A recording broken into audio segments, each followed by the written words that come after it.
Innovations in HRM. The field of HRM is constantly changing.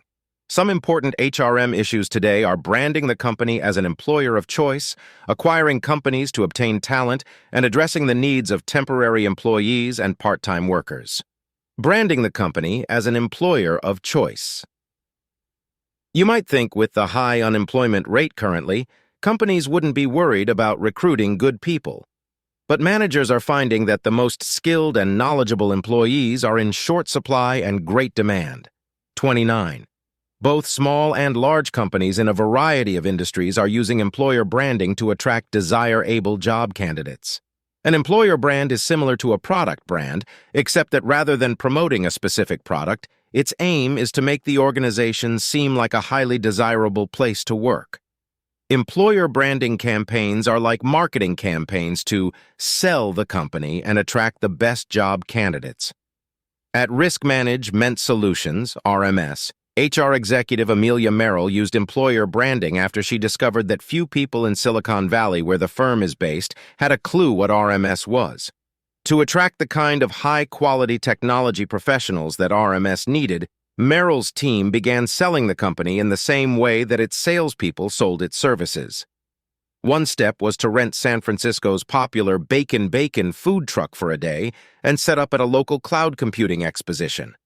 Merrill says that branding is having a slow but sure effect on recruiting efforts as people in the IT industry become more familiar with the company name. 30, however, many large, well-known companies, including PepsiCo, General Electric, GE, Nokia, AT&T, and Credit Suisse Group, are also using employer branding as companies fight for talent. 31 using temporary and part-time employees. Contingent workers are becoming a larger part of the workforce in both the United States and Europe. Contingent workers are people who work for an organization, but not on a permanent or full-time basis. Data from the U.S. Bureau of Labor Statistics suggests that a third and perhaps up to 40% of American workers are in part-time, contract, or other types of non-standard positions. There's been a really fundamental shift in the nature of employment over the past 20 years. It's a sea change, said Catherine Stone, a law professor at the University of California, Los Angeles, and a labor specialist. 32. Although many of these people are involuntary, temporary, or part-time workers who lost jobs during the recession, others like the option of working for different companies for short periods of time.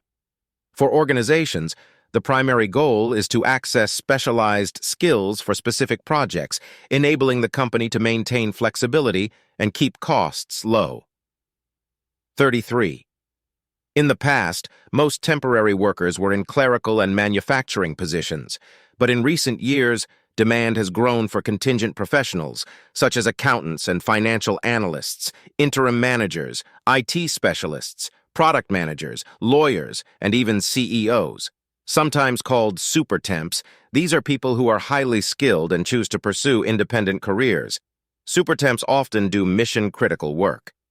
Ed Trevisani, who loves the freedom and flexibility of contingent work, has served as interim CEO for an international firm, developed a mergers and acquisitions strategy for a global manufacturer, and led the IT selection process for a major insurance company. 34 acquiring startups to get the talent. Andrea Vaccari created Glancé as a mobile app to help people find others with similar interests. But just as the company was taking off, he and his co-founders faced a tough decision. Accept an acquisition bid from Facebook or go for broke. The problem was that Vaccari was already almost broke, living in a closet at a friend's apartment.